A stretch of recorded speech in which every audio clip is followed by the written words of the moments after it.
حضرت بلال حبشی رضی اللہ تعالیٰ عنہ فرماتے ہیں میں نے عصر کی نماز کی اقامت پڑھ دی تھی، ایک بدو آیا، ایک یہودی کا غلام، کہنے لگا یا رسول اللہ صلی اللہ علیہ وسلم میں بڑی مشکل میں ہوں، اگر آپ میرے ساتھ چلیں، میرا چھوٹا سا کام کر دیں تو میری وہ مشکل آسان ہو جائے گی۔ سیدنا بلال حبشی فرماتے ہیں نبی کریم نے نمازیوں سے فرمایا اقامت ہو چکی تھی، فرمایا تم بیٹھ جاؤ، میں ذرا اس بدو کا کام کر کے آتا ہوں، تم ذرا بیٹھو، میں صرف اشارے کرتا ہوں، آپ کو ملے گا کہ حضرت جابر ابن عبداللہ کا قرضہ اتارنا تھا تو سرکار کھیت تک گئے۔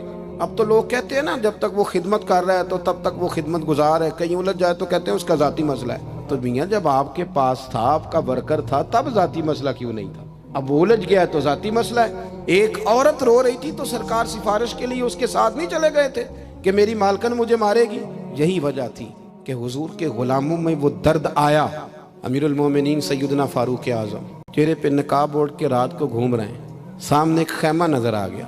سیدنا فاروق اعظم قریب گئے تو ایک آدمی خیمے میں ہے اور بڑی پریشانی میں ہے، اندر سے نکلتا ہے پھر اندر جاتا ہے۔ فرمایا خیریت ہے؟ کہنے لگا بڑی دور سے آیا ہوں، امیر المومنین سے ملنا تھا، رات ہو گئی یہیں، میری بیوی کے ہاں ولادت ہونی اور وقت قریب آ گیا، وہ تکلیف میں ہے، تو یہیں خیمہ لگا کے میں نے بٹھا لیا ہے۔ تو غلام آپ کون ہیں؟ تو حضرت عمر کہنے لگے تو مجھے چھوڑ میں ابھی آیا۔ گھر گئے حضرت عمر، اپنی اہلیہ سے فرمانے لگے کوئی نیکی کمانے کا ارادہ ہے؟ وہ کہنے لگی بڑا ارادہ ہے۔ تو کہنے لگے پھر بچے کی ولادت کے لیے جن چیزوں کی حاجت ہوتی ہے وہ ساتھ لے لو۔ حضرت عمر نے اپنی اہلیہ کو ساتھ لیا، انہوں نے کہا کچھ چنے لے لیں، کچھ گھی لے لیں، کچھ سرکہ لے لیں، اور آپ یہ ساری چیزیں ڈال کے تو پکائیں۔ حضرت فاروق اعظم رضی اللہ تعالیٰ عنہ نے چولہا جلایا۔ وہ شخص کہتا ہے جب عمر پھونکے مارتے تھے نا آگ میں تو میں ان کی داڑھی سے دھواں نکلتے دیکھتا تھا۔ حضرت عمر نے چولہا جلایا، اوپر کھانا رکھا، وہ جو کہا تھا وہ آپ کی اہلیہ اندر چلی گئی خاتون کے پاس۔